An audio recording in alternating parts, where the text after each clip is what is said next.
நடக்கவும் முடியவில்லை.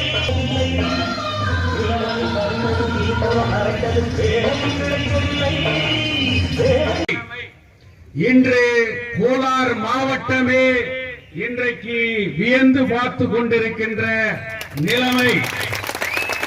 இந்த நிலைமைக்கு காரணம் இங்கே கூடியிருக்கின்ற உறுதியோடு அஞ்சா நெஞ்சன்களாக இருக்கின்ற ஒவ்வொரு உறுதிமிக்க தோழர்களுடைய ஒன்றுபட்ட போராட்டம் தான் இங்கே உங்களுடைய போராட்டம் வலிமை பெற்று வந்து கொண்டிருக்கிறது. இந்த நேரத்தில் கேஜிஎஃப் கோர்ட்ல நீங்க மெவல் மேனேஜ்மெண்ட் ஒரு வழக்கு போட்டாங்க. அந்த வழக்கில் நீங்க தொழிலாளியே கிடையாது, உங்களுக்கு அதுக்கு சம்பந்தம் இல்ல, கான்ட்ராக்ட் ஆபீஸ் கிட்ட போய் உக்காரு, மெவல் கிட்ட உக்கார கூடாது அப்படின்னு சொன்னாங்க. ஆனா நீதிமன்றத்தில் அதுக்கு முழு ஆதரவு இல்லாம பார்ட்லி நம்மளுக்கு ஒரு போராட்டம் பண்றது பிறப்பு உரிமை, அது கான்ஸ்டிடியூஷனல் ரைட் சொல்லி ஒரு அப்சர்வேஷன் வச்சு இன்னைக்கு நீங்க எல்லாம் முடிவு பண்ணி 200 மீட்டர் டிஸ்டன்ஸ் ரேடியஸ்ல பெவல் மெயின் கேட்ல இருந்து நார்த் சவுத் சொல்லி ஒரு 4 ஷெட்யூல போட்டு உங்க போராட்டத்துக்கு அவங்க பெவல் மேனேஜ்மெண்ட் கேஸ் போட்டாங்க. அந்த schedule a fraudulent act of the BEML. அந்த ஷெட்யூல் பெமலுக்கு சம்பந்தம் இல்லாத இடம். பெமலுடைய இடம் எவ்வளவு, பெமலுடைய மெஷர்மெண்ட் எவ்வளவு, அவங்க ப்ளீட் பண்ணிக்கிற ஷெட்யூலுடைய மெஷர்மெண்ட் எவ்வளவு. அப்போ தொழில ஆர்டிஓ ஆபீஸ் பெமலுக்கு சேருதா? அப்போ அந்த பிஜிஎம்எல் எடுத்து இன்னைக்கு அவங்க எப்படி பெமல் இடம் சொல்லிட்டு ஷெட்யூல் காமிச்சு ஆர்டிஓ ஆபீஸ்ல இருந்து 200 மீட்டர் ரேடியஸ் டிஸ்டன்ஸ்ல போய் நீ போராடு அப்படின்னு சொல்லிட்டு இன்னைக்கு வாதத்தை வைக்கிறார். ஆனா அன்னைக்கு முதல் நாளே, நான் 2வது நாள் இங்க வரும்போது இங்க இருந்த நம்ம மரியாதைக்குரிய deputy superintendent of police, circle inspector எல்லார்கிட்டயும் நான் சொன்னேன், சார் ஒரு ஸ்பீக்கிங் ஆர்டர் இருக்குது, இந்த இடத்துல தான் அவங்க போராடணும் இல்ல, நீ ஏன் அது 200 மீட்டர் ரேடியஸ்ல அதை அழுங்கோ அப்படின்னு சொன்னேன். இப்படி அழுந்தா 200 மீட்டர்ல நாங்க உட்கார்றோம், அப்படி அழுந்தா உன் போலீஸ் ஸ்டேஷன் பக்கத்துல அம்பேத்கர் பார்க் கிட்ட உட்கார்றோம், இப்படி அழுந்தா ரயில்வே ஸ்டேஷன் கிட்ட நீ பர்மிஷன் வாங்கி கூட நாங்க உட்கார்றோம், இல்ல பின்னாடி பக்கம் அழுந்தா மெடிக்கல் சென்டர் கிட்ட நாங்க போடுறோம் அப்படின்னு சொல்லும் போது அவங்க அந்த சப்ஜெக்டுக்கு வரல. ஆனா அதே விஷயத்தை பிஜிஎம்எல் நிர்வாகத்துக்கிட்ட அவங்க சொன்னாங்க.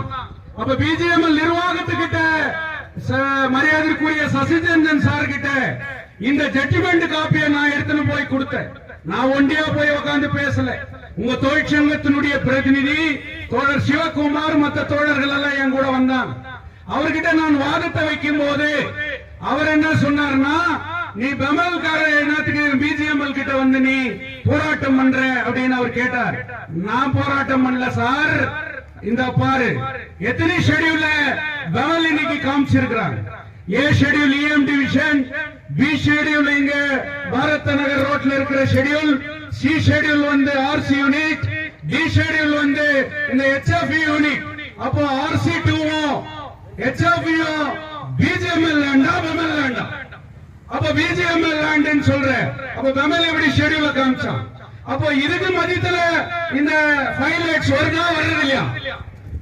அப்போ நீ 5 lakhs அவங்க பர்மிஷன் கேட்கறது இல்ல, போலீஸ் இங்க உட்காருன்னு சொல்றது இல்ல, நீ ஏன் பர்மிஷன் கொடுக்க கூடாது அப்படின்னு சொல்லிட்டு சொன்னோம். அவர் ஒரு சரியான டிசிஷன் எடுத்தார். அவர் என்ன டிசிஷன் எடுத்தாருன்னா, நான் பர்மிஷன் இல்லைன்னு சொல்றது இல்ல, கோர்ட் ஆர்டர் இருக்குது, போலீஸ் ஒரு இடத்தை காமிக்கிட்டோம், இந்த இடத்துக்கு எந்த எதுவும் ஆப்ஜெக்ஷன் இல்லை, நான் எழுதி கொடுக்கிறேன் அப்படின்னு சொல்லி இன்னைக்கு சசிரஞ்சன் அவர்கள் அந்த ஆர்டர்ல அவர் கொடுத்தார். பட் இன்னைக்கு ஏன் நான் வந்து இதை பேசுகிறேன் அப்படின்னு சொன்னா, உங்க யூனியனுடைய டிசிஷன், உங்க கோஆர்டினேஷன் கமிட்டியினுடைய டிசிஷன், அந்த ஆர்டரை அப்பீல் பண்ணோம் அப்படின்றது. சோ அப்பீல் பண்ணிருக்கிறோம். நம்மளுடைய கிரவுண்ட்ஸ் தொழிலாளி மேனேஜ்மெண்ட் கண்ணு முன்னாடிதான், அவன் ஃபேக்டரி முன்னாடிதான் போராட்டத்தை நடத்துவோம். அந்த போராட்டத்தினுடைய முடிவு அந்த வந்தால் கேட்கலாம் அப்படின்றத உறுதி பண்ணணும். இங்க வீரம் செறிந்த ஆயிரக்கணக்கான தங்கவயல் மக்கள், அனைத்து அரசியல் கட்சி மெத்த இருக்கக்கூடிய தொழிற்சங்கங்கள் எல்லாம் மிகப்பெரிய ஊர்வலம் நடத்தி அது மேன் கேட்டுக்கிட்டதான் முடியணுன்றது உங்களுடைய போராட்டத்தினுடைய உறுதி. அதுக்காக இன்னைக்கு மிஸ்லேனியஸ் அப்பீல் ஃபைல் பண்ணிக்கிறோம். மிஸ்லேனியஸ் அப்பீல் நம்பர் 91/2024 இல்ல கேவேட் ஃபைல் பண்ணிக்கிறாங்க. எம்எல்ஏ நான் லாங் நோட்டீஸ் தான் கொடுக்குவேன் அப்படின்னு சொன்னாரு. இல்ல சார், எந்த நேரத்தில் நான் இங்க அவங்க ஷேக் பண்ணலாம். இன்னைக்கு ஒரு பக்கம் எம்எல்ஏ 19th அப்பாயின்மெண்ட் சொல்றாங்க, ஒரு பக்கம் எக்ஸ்டென்ஷன் பண்ண மாட்டேன்னு சொல்லிட்டு இன்னைக்கு போலீஸ் நினைக்கலாம். அதனால இது இமீடியட்டா மேனேஜ்மெண்ட் இந்த வழக்குல வந்து ஆஜராகணும். அவங்க ஒரு அண்டர்டேக்கிங் எடுத்துக்கணும். அதுக்கு பிறகு டிசிஷன் பண்ணலாம்னு சொல்லி கன்வின்ஸ் பண்ண பிறகு அவரு 15th 11 o'clock management and கேரியாட்டார் KGF கோர்ட்டுக்கு வரணும்னு சொல்லி எமர்ஜென்சி நோட்டீஸ் இஷ்யூ பண்ணிக்கிறார். எமர்ஜென்சி நோட்டீஸ் இஷ்யூ ஆயிருக்கு. இங்க என்ன நான் சொல்ல வரேன்னு சொன்னா, மரியாதைக்குரிய புகாரி சார் அவரு பேசினார். அவர் எப்பவுமே செங்கோடிக்கு ஆதரவானவர், செங்கோடி போராட்டங்களை ஊக்குவிப்பவர். நீங்க ஒண்ணு நினைச்சுக்கணும், அதுல எந்த மாற்று கருத்தை இல்லை. தொழிலாளி வர்க்கத்திற்கு குரல் கொடுப்பது செங்கோடியை தவிர வேறு யாரும் இல்லை. தங்க வயலில் எட்டப்பெல்லாம் உதயமாயிட்டுக்கிறான். இயேசுநாதரை காட்டி கொடுத்த யூதாஸ் எல்லாம் உதயமாயிட்டுக்கிறான். எப்படியாவது இந்த போராட்டத்தை சீர்குலைக்கணும்னு சொல்லிட்டு பல்வேறு சக்திகள் இங்கே செயல்பட்டு வருகிறது. அவர்களுடைய முகத்திரையை கிழிக்கின்ற வகையிலே செங்கோடியை யாராலையும் எவனாலையும் அசைத்து பார்க்க முடியாது என்பதை நிரூபிக்கின்ற வகையிலே இந்த போராட்டம் அமைய வேண்டும். அதற்கு நீங்கள் உறுதியோடு அமர்க்க வேண்டும். நிறைய மெடிக்கல் சென்டர்ல இருக்கிற ஸ்டாஃப் என்கிட்ட கிளாரிபிகேஷன் பண்ணாங்க. எசென்சியல் கமோடிட்டி ஆக்ட்ல இன்னைக்கு எஸ்மா ஆக்ட்ல நீங்க வேலைக்கு வரணும், இல்லன்னா உங்களை டெர்மினேட் பண்ணிடுறேன்னு சொல்லிட்டு நோட்டீஸ் பண்ணோம். புகாரி சாருக்கு சொல்றோம், கான்ட்ராக்ட் லேபர்னு சொல்றேன், கேரியர் கான்ட்ராக்ட் லேபர்னு சொல்றேன், இவன் வந்து தினக்கூலின்னு சொல்றேன். தினக்கூலிக்கு எஸ்மா ஆக்ட் அப்ளிகபிள் ஆகுதா? அப்ப நீயே ஒத்துக்கிற they are the non-permanent workers of the women. அவங்க கூட இன்னைக்கு பெர்மனன்ட் எம்ப்ளாய் கேட்டகரிக்கு தான் வராங்கன்னு சொல்லிட்டு இன்னைக்கு நீயே நோட்டிபிகேஷன் போட்டு இருக்கிற. சகோதரிகள் யாரும் அந்த தேவையில்லை. நிர்வாகம் எந்த விதமான நடவடிக்கையும் எடுக்க முடியாது. எடுப்பார்களே ஆனால் உங்களை நிரந்தர தொழிலாளி என்று அவர்கள் முடிவு செய்தால் மட்டுமே உங்கள் மீது நடவடிக்கை எடுக்க முடியும் என்பதுதான் இன்னைக்கு இருக்கக்கூடிய சட்டத்திற்கான முறையீடு. நீங்கள் சட்ட ரீதியாக போராட்டம் பண்றீங்க. இன்னைக்கு ஊரே ஒன்றுபட்டு இருக்கிறது. எந்த சூழ்நிலையிலையும் யாருடைய பேச்சையும் கேட்டு, எந்த யூடியூபினுடைய ஸ்பீச்சையும் கேட்டு நீங்கள் திசை திரும்ப கூடாது. இன்றைக்கு சதி வலைகள் பின்னப்படுகிறது. தொழிலாளர்களுடைய போராட்டத்தை திசை திருப்புகின்ற வேலைகள் இங்கே நடந்திருக்கிறது.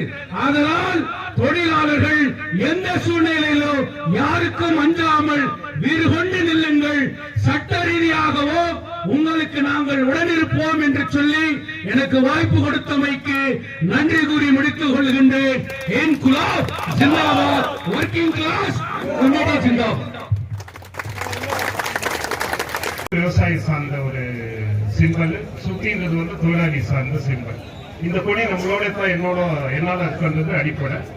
அந்த வகையில் இந்த போராட்டம் வெற்றி பெறணும்னு சொல்லிட்டு குறிப்பா இன்னைக்கு நம்மளுடைய சகோதரர் சேத்தன் அவர் ரொம்ப பல மணி நேரம் பேசினார் போன். இந்த தொழிலாளிகளுடைய விஷயங்களை எப்படி நாம வந்து இதை பற்றி அலசி ஆராய்ந்து அந்த விஷயங்கள் எல்லாம் ஈடுபடுத்தி, அவர் சினிமா ஆக்டர் கிடையாது. மோர் தென் தட் அவர் ஒரு சோசியல் ஆக்டிவிஸ்ட், ஒரு மிகப்பெரிய போராளி. இனி பல வழக்குகள் அவர் மேல இருக்கு. இந்த மக்களுக்காக, இந்த போராளிகளுக்காக, சாதாரண ஏழை எளிய மக்களுக்காக.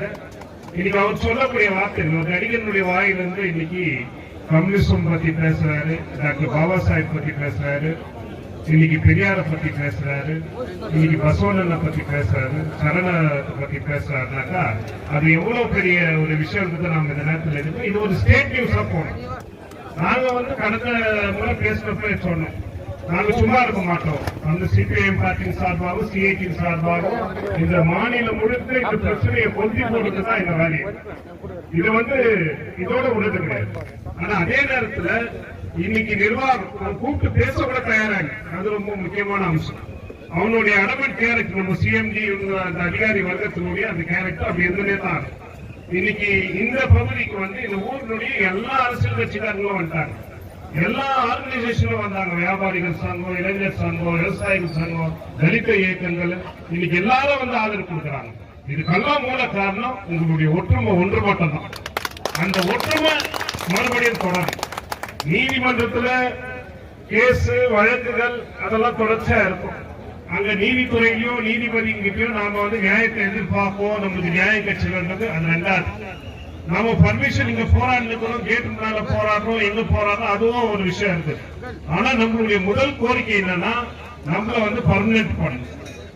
நம்மளுக்கான வேஜ் டிவிஷன் 7 வருஷத்துக்கு முன்னால அக்ரிமெண்ட் பண்ணி மறுபடியும் கூப்பிட்டு அக்ரிமெண்ட் பண்ணி பேச்சுவார்த்தை நடத்தி எங்களுடைய ஊதியத்தை உயர்வு பண்ணும். அது கூடவே ரிட்டைர்மெண்ட் பெனிஃபிட்ஸ் எங்களுக்கு கொடுக்கும். இந்த 3 அம்சம் கோரிக்கை தான் முதன்மையானது. அந்த கோரிக்கையை எடுத்து நாம ஒற்றுமையா போராடும் போது நிச்சயமாக மேனேஜ்மெண்ட் நம்மளுடைய கோரிக்கைகளை பேசுறதுக்காக வரக்கூடிய நாள் நெருங்கிச்சு. அது நிச்சயமா நடைபெறும். எங்களுடைய வேலை இன்னைக்கு இந்த ஊர்ல இருக்கக்கூடிய எல்லோரையும் இங்க எப்படி உங்களுக்கு ஆதரவு கொடுக்கறதுக்கான வேலைகளை நாங்க செஞ்சு இருக்கிறோமோ, தொடர்ச்சியா இந்த இஷ்யூ இந்த மாவட்ட இஷ்யூவா, இந்த மாநில விஷயமா, ஈவன் சென்ட்ரல் இஷ்யூவா இப்ப மாற்றத்துக்கான வேலைகளை எங்களுடைய சிஐடி தொழிற்சங்கமும் சிபிஐஎம் பார்ட்டியும் தொடர்ச்சியா செய்வோம். உங்களுடைய ஒற்றுமை தொடரட்டும் சொல்லி வாய்ப்புக்கு நன்றி கூறி, குறிப்பா நம்மளுடைய டாக்டர் ஐயா மொய்து ஐயா